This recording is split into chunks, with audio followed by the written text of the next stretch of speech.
The foreign scene is filled with lots of political activities across the globe.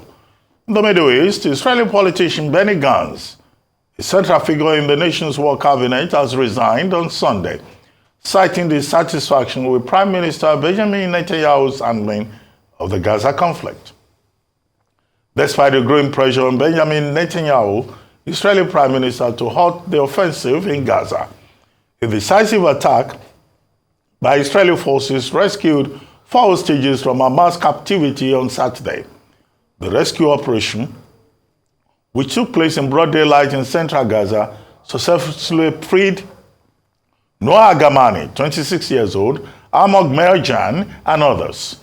In the South American country of Mexico, a new president, Claudia Sheinbaum, has become the country's first female president in its 200-year history. Sheinbaum, a Nobel Prize winner, vowed to continue on the direction set by the populist leftist leader, outgoing President Andres Manuel Lopez Obrador. In the African continent, Kenya has resolved to kick off the construction of its first nuclear power plant in 2027 as the country seeks to further diversify its energy generation amid rising demand and push for zero-carbon energy. While in South Africa, the world waits for what will become the country's government formation as African National Congress, the ANC, loses majority hold on the South African Parliament. Joining us now on the show as we look at the many issues on the foreign scene is Professor Bolaji Akinyemi, Nigeria's former Minister of Foreign Affairs. Good morning, Prof, and thank you for joining us. Good morning, Dr. Abati. Good morning, Ayo. Good morning, sir. And good morning, Rufai. Good morning, Daddy. Dr. Abati, you still need to pay... excuse me? All right. Don't you dare. Don't you dare.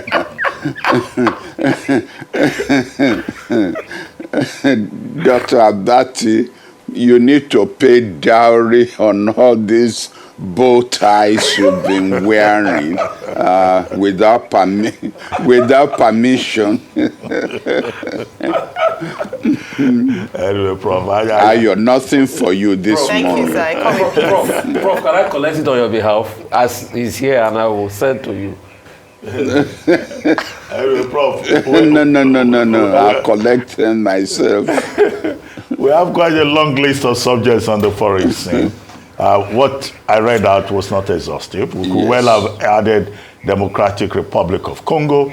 We could also, have added Narendra Modi taking his 3rd term in office, the 2nd person in Indian history to get that opportunity, even if with a reduced majority. But let's start with Israel. Mm-hmm. Israel, with all the talks about ceasefire deal that everybody has been trying to broker, with the United States saying Israel should not cross the red line, do you think that Israel crossed the red line? With the IDF, Israeli Defense Forces going to Nusrat and killing 274 persons, injuring 400 persons just to rescue 4 hostages. And then the international response. US, UK, they think this is a major turning point for Israel in the rescue of hostages. But Colombia does not think so. Colombia has stopped its coal exports. The D8 countries just took a resolution that Israel must respect ICJ orders, and also that Israel, supply of arms to Israel should stop. Domestically, Netanyahu is under pressure with Benny Gantz, extending his resignation by a day, because he is saying that there must be a post-Gaza plan. There must be elections as early as September, and now he has left. But that may not affect Netanyahu. It may not force elections. It may not rob him of the majority that he still has in the Israeli parliament. But these are big issues. And Israel says it runs the most moral military in the world. Does Israel have any claim to morality on the international scene?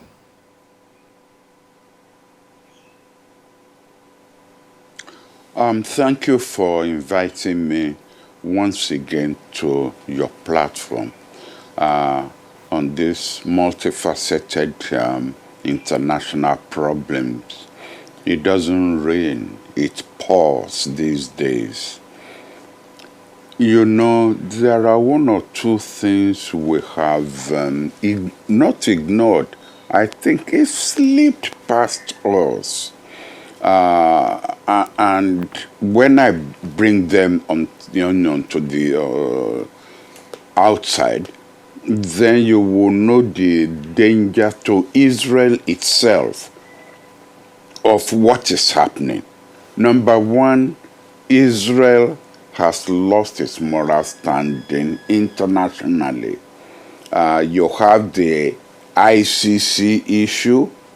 No matter how much the Americans and the Israelis condemn the ICC, and something that came out a few days ago shows that the ICC, shows that Mossad had actually been going after ICC officials, blackmailing them. The last one, the African one, they even threatened her family if she doesn't stop going after Israel.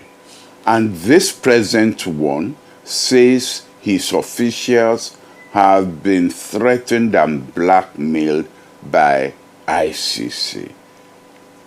That's issue number one. Issue number two, who knows what has happened in the ICJ, the International Court of Justice. We have heard that the attempts have been made to break into the archives of the court. Do we know whether judges have been threatened to make sure that their judgments or their pronouncements are pro-Israel? So in other words, Israel is prepared to destroy anything and everything that stands in its way. This is not the kind of image that a country wants to have internationally. Also, about a month ago, we got information and it became public, but everybody dropped it. And that information was that Israeli soldiers in Gaza have started to disobey the Central Command and act on their own. This is when you started having issues with humongous numbers of Palestinians who were being slaughtered. Is that true? That a force that has been touted as the most disciplined in the world is now, units are now acting on their own?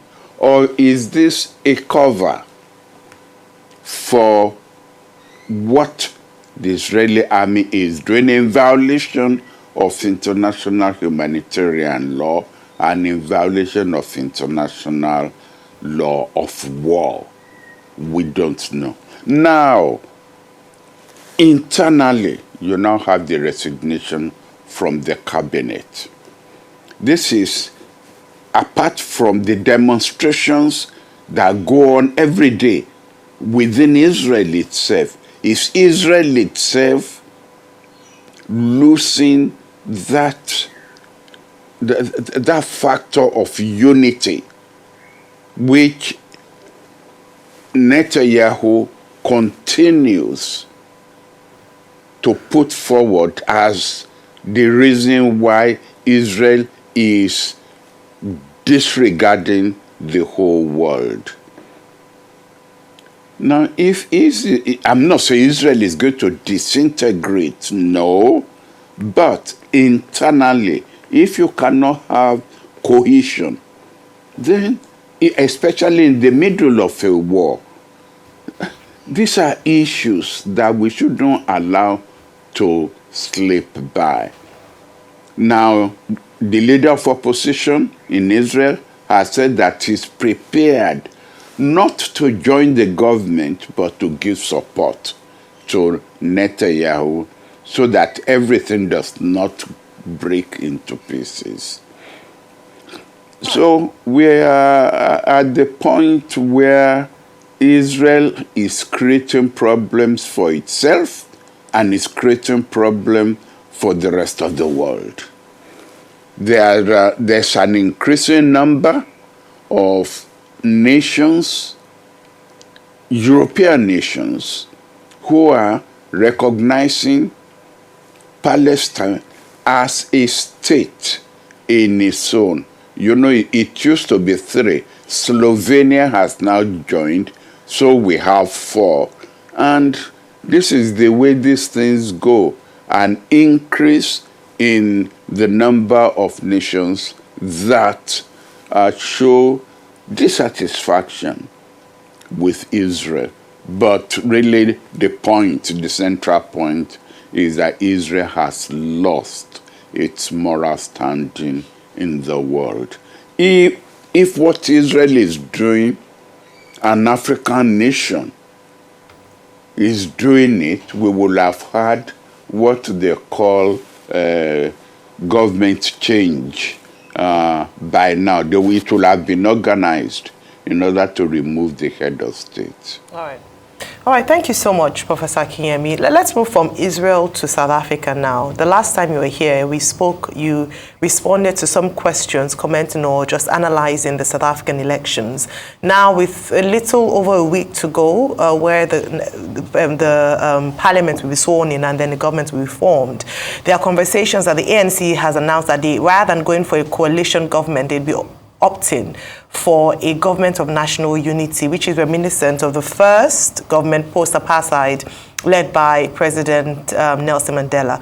What's your take on this, and how do you think this will work? You know, when this first started, there had been talks around a government of national unity as opposed to a coalition government. Will they be able to work with the parties? DA has said it will have nothing to do with EFF, and you know, just around policies, ideologies. Do you think this is the way forward, and how do you think this will work in South Africa? A few more days to go.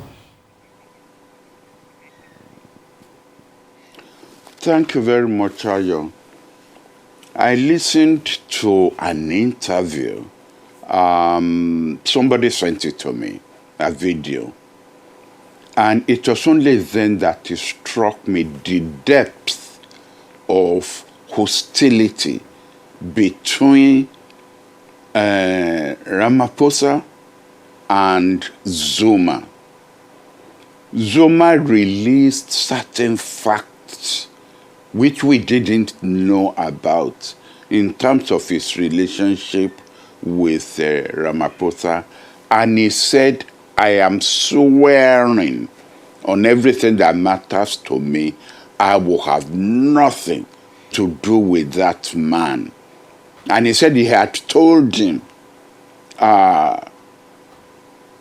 just before all these court cases started, that he had told him, he said, because Ramaphosa is not a man of his word, Ramaphosa betrayed him, and he gave instances, and he said, never will I have anything to do with the man.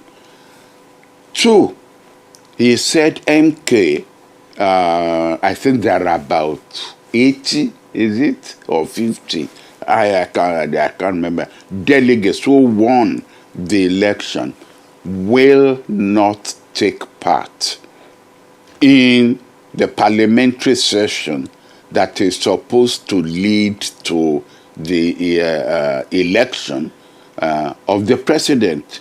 He said they will not take part. He said they will not attend. And the interviewer kept pressing him that does he know that they can appoint a president without the votes of MK. And he said they wouldn't dare. That would be the end of democracy in South Africa. So when I listened to that, I then realized that, we've been focusing on different factors without bringing in this hostility between. They regard themselves. Well, I don't know about Ramaphosa. He doesn't talk much, but Zuma regards Ramaphosa as an enemy.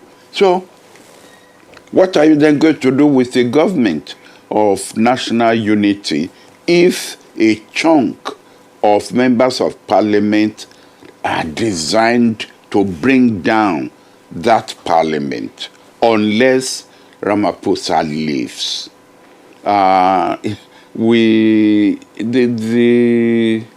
The problem in South Africa, I think, is just starting. And I don't think Ramaphosa recognizes that he is one of the problems, that perhaps he should step aside for a neutral person in the ANC to form the government, or at least to lead the government. I don't see how a group, or a group, or a coalition of incompatibles can form a stable government in South Africa. That DA itself is completely unacceptable to a section of ANC. What is going to happen to that section of the ANC? Will they break away and go and form their own, ANC Mandela, or what?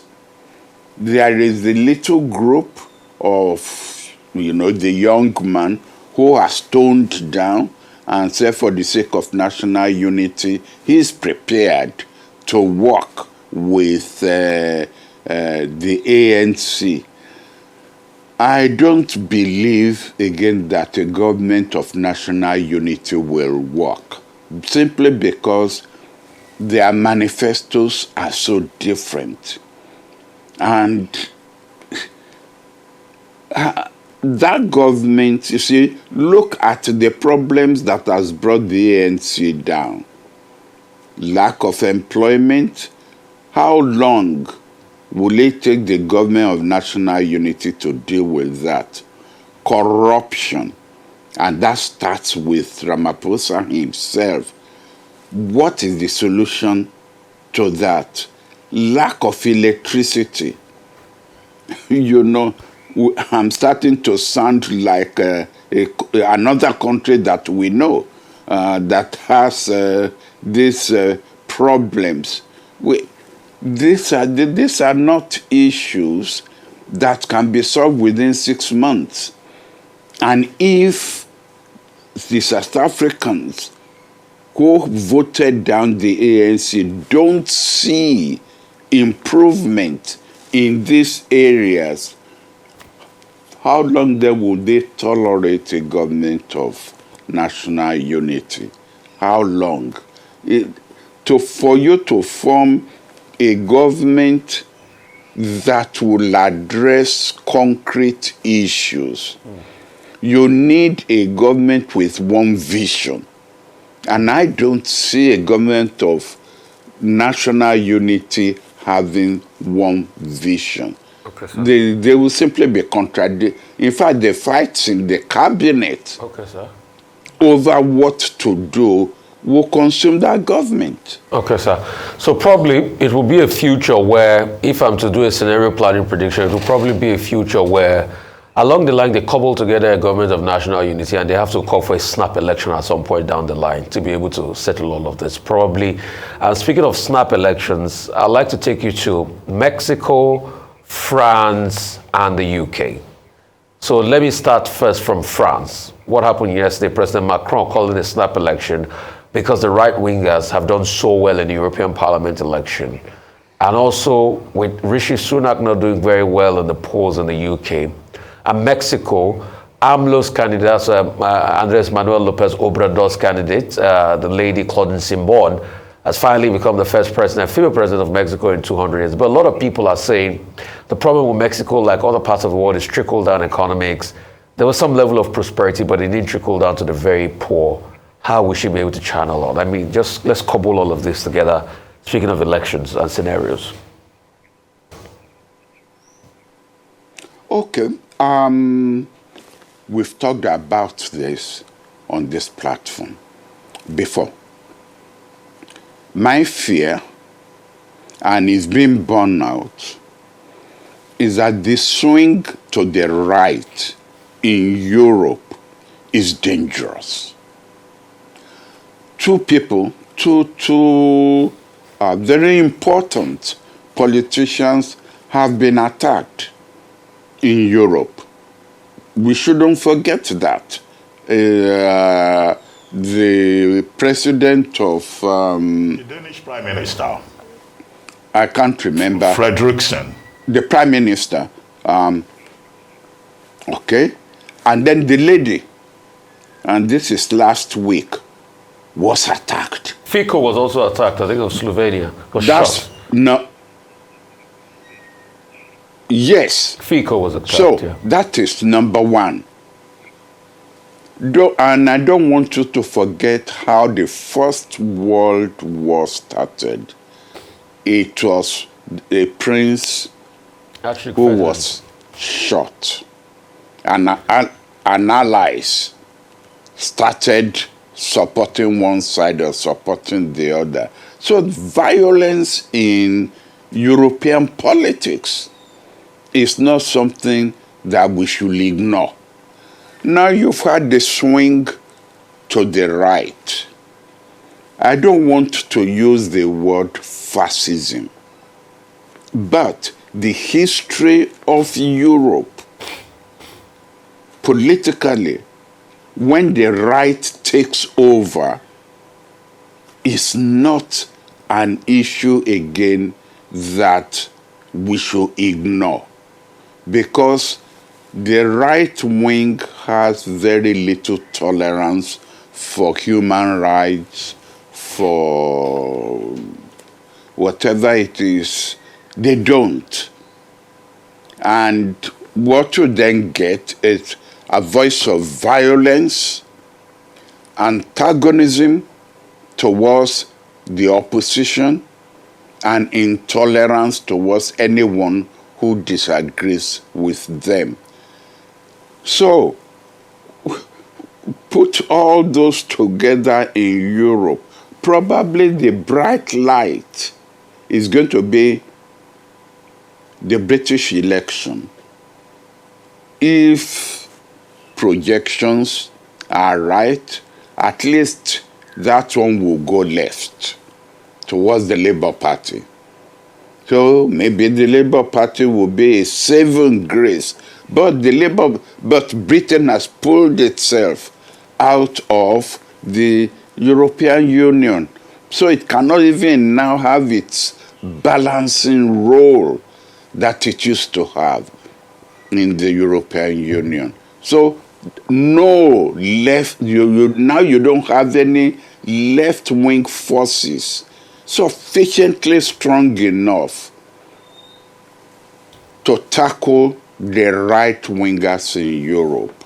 I think that we maybe there's something that the Prime Minister of Britain knows that we don't know when he says he's going to bring back the National Service and increase the size of the army in Britain. Maybe he foresees something happening in Europe. As regards Mexico, there used to be a saying, Mexico, so far from God, so near the United States. the first issue the lady is going to face is this question of its being the stopping point of illegal immigrants from all over the world. Now, not just from South America, from all over the world trying to get into the United States. And given the election coming in November, even Biden is going to try to outflank Trump in being vicious in stopping these illegal immigrants coming into the United States. See, to what extent are the policies of the United States that destabilized a lot of South American countries responsible for the economic situation? Look at Venezuela. Up till now, the United States has not lifted the sanctions against Venezuela, which Venezuela does not deserve. Number two, even the mild policies of Obama towards Cuba were reversed by Trump. And when Biden got there, Biden did not reverse Trump's right-wing policies. So you get all of these people, most of them coming from countries that the United States destabilized. So in a way, you could say the United States is paying the price, except that it is Mexico being the gateway that is carrying most of the burden. And this is why there's an increase in, drugs, increase, amongst all those elements, violent elements within Mexico itself. How can this lady tackle this successfully when her predecessors have not been able to tackle it? So what I foresee is that, yes, we will rank her a success in that area around the capital, where she was a mayor before this. She probably will know forces that she can use. And when I say forces, I'm not talking about military forces, but political forces that she can use in order to maintain peace, stability, and perhaps economic development. There is something happening in Mexico that we haven't talked about. And I am surprised that military forces in Mexico now own oil refineries, own economic institutions. This almost reminds me of Chile when those right-wing military forces were there. So in a way, military forces in Mexico are becoming a state within a state. She didn't create this, but she has inherited this. So we can only wish her luck. Prof, well, she even has made history, first female president of Mexico. But the question is, will she be able to handle those challenges you have identified, and will she be as popular as her predecessor? And then, of course, in Europe, I think the big issue in Europe with the elections we just had is the rise of the hard right, which is a major source of worry for Macron, who now says that this is dangerous for Europe. In France, the last time the alt-right, got very influential was when they supported the Nazis during World War II. And then in Germany also, the Social Democrats, they've lost out in the European Parliament. And I guess this will have implications beyond Europe in terms of the big issues of immigration, defense and security, immigration, and all of those issues. But let me bring up the issue of Kenya, which was in the introduction, where the introduction says Kenya wants to be a nuclear power by 2027. Now, that has been on the table for some time. South Africa is the only country in Africa at the moment that has nuclear power to generate 5% of electricity. So at an aspirational level, Kenya, yes. But the bigger issue for me with regard to Kenya was this recent visit by President Ruto to the United States. With Ngugi wa Thiong'o, in the last week of May article, complaining that a country that fought for freedom has now turned itself into a lackey of the United States, and that President Ruto has disappointed, the historic legacy of, has betrayed the historic legacy of the freedom fighters of Kenya by going to the U.S. and he wants to take money from the Americans. He's even become a NATO ally, a non-member NATO ally, as President Biden pointed out. I think that, for me, that's a more, important thing to worry about. As Ruto betrayed the historic legacy, that he himself inherited.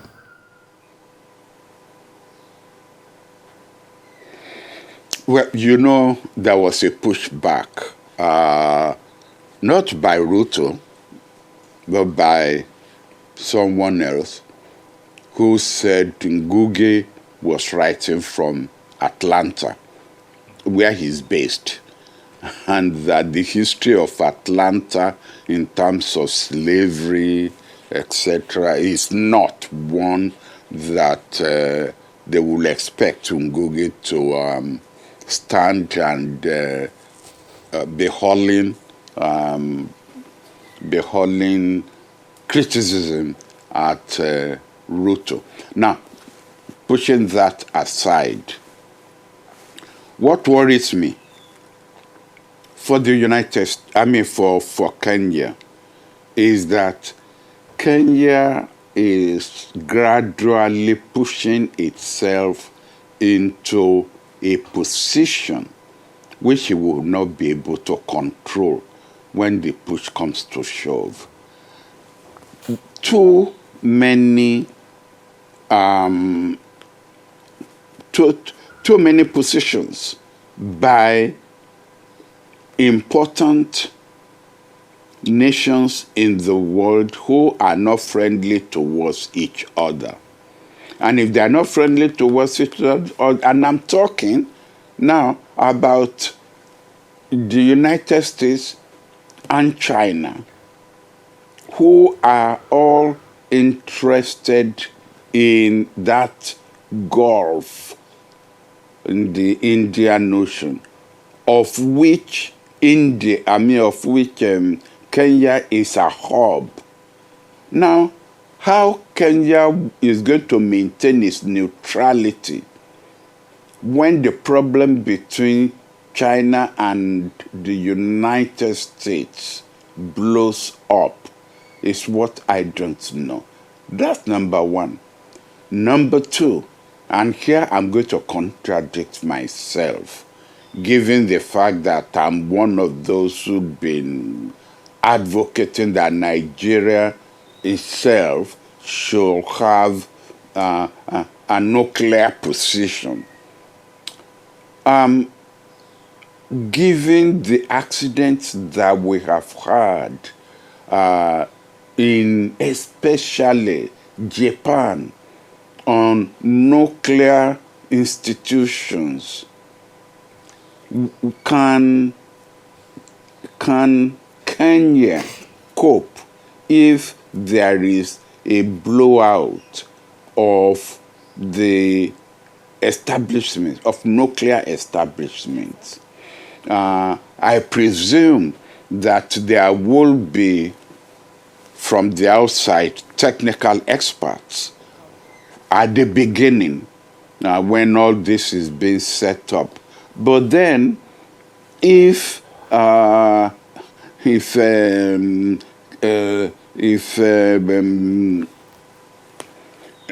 Japan, with its high technical positions, cannot prevent nuclear blowout, then foreign technicians will also not be able to prevent blowouts in Kenya. Then what happens to the pollution in the Indian Ocean? So those are the two things that worry me about Kenya. Right. I don't think Kenya is capable, of playing the role that, she wants to play. But Ruto has decided that that's what he wants to do, and we would simply have to wish him luck.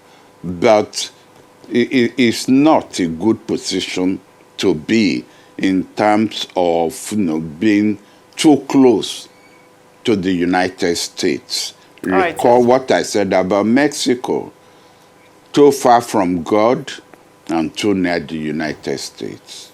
Well, thank you very much for your time with us this morning, Professor Bolaji Akinyemi. Always insightful, and you've been able to touch on different conversations around the world. Thank you for your time with us this morning.